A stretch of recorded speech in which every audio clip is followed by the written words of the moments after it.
Hello बच्चों, let's read this question. The question says removal of RNA polymerase 3 from nucleoplasm will affect the synthesis of first one is rRNA, second one is tRNA, third one is hnRNA and last one is mRNA. तो आइए देखते हैं इस question का answer क्या होगा. तो इस क्वेश्चन में पूछा गया है कि अगर RNA पॉलीमरेज का जो है रिमूवल हो जाए फ्रॉम न्यूक्लियोप्लास्ट का तो इसका फिर क्या होगा. तो सबसे पहले हम बात करते हैं इस क्वेश्चन में की कॉन्सेप्ट की कॉन्सेप्ट जो है इस क्वेश्चन में हमारे हो जाएगा RNA पॉलीमरेज 3. RNA पॉलीमरेज 3 की बात करें तो ये जो है एंजाइम होता है और कह सकते हैं RNA polymerase 3 is one of the 3 main type of RNA polymerase. RNA जो है पॉलीमरेज जो है पॉलीमरेज जो होती है 3 टाइप्स की होती है और 3 टाइप्स की ये कहाँ पाई जाती है यूकैरियोटिक सेल्स में. ईच जो है रिस्पॉन्सिबल होते हैं transcribing different types of RNA. अब यहाँ पे अगर बात करें 3 टाइप्स के क्या होते हैं RNA पॉलीमरेज 1, 2 एंड 3. तो यहाँ हमें पूछा गया है RNA पॉलीमरेज 3 की. तो अगर हम बात करें RNA पॉलीमरेज 3 की तो ये क्या करता है जो RNA पॉलीमरेज 3 होती है ये जो एंजाइम होता है वो ट्रांसक्राइब करता है. क्या करता है transcribes a variety of small RNA. जैसे कि यहाँ पे tRNA होता है tRNA यानी कि ट्रांसफर RNA.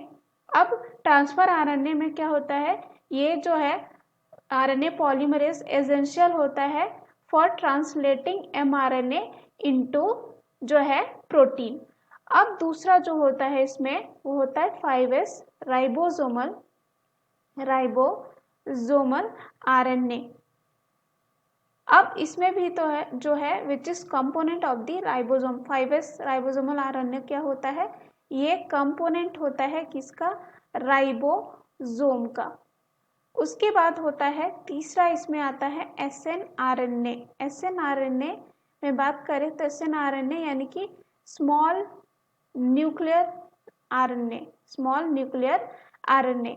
इसमें जो है अदर जो है स्मॉल RNA जो है इन्वॉल्व होता है इन वेरियस सेलुलर प्रोसेसेस. तो यहाँ पे RNA पॉलीमरेज 3 जो है जरूरत है किसके लिए tRNA, 5S ribosomal RNA and SNRNA के लिए.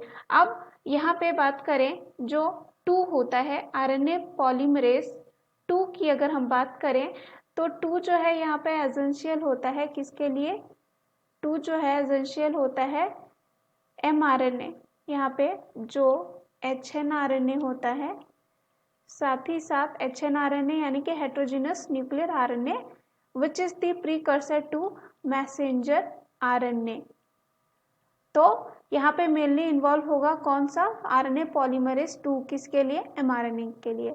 अब अगर हम बात करें RNA पॉलीमरेज 1 की ये जो एंजाइम होता है प्राइमरली सिंथेसाइजर ये क्या करता है सिंथेसाइज करता है राइबोसोमल RNA को. किसे राइबोसोमल जो है RNA या जिसे हम rRNA भी कह सकते हैं एक्सेप्ट फॉर 5S RNA क्योंकि ये कौन कर रहा है यहाँ पे पॉलीमरेज 3.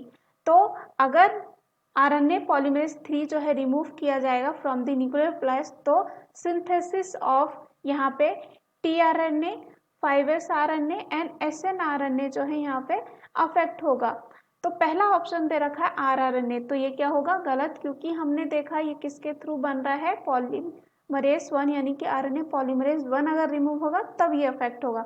दूसरा है tRNA जो इस क्वेश्चन का क्या हो जाएगा आंसर. तीसरा है hnRNA तो hnRNA हमने अगेन देखा ये पॉलीमरेज 2 में आता है. लास्ट है mRNA ये भी क्या आता है पॉलीमरेज 2 में. तो C एंड D यहाँ पे अगेन क्या हो जाते हैं गलत. So the right answer of this question is option B. Hope you understood it well. Best of luck.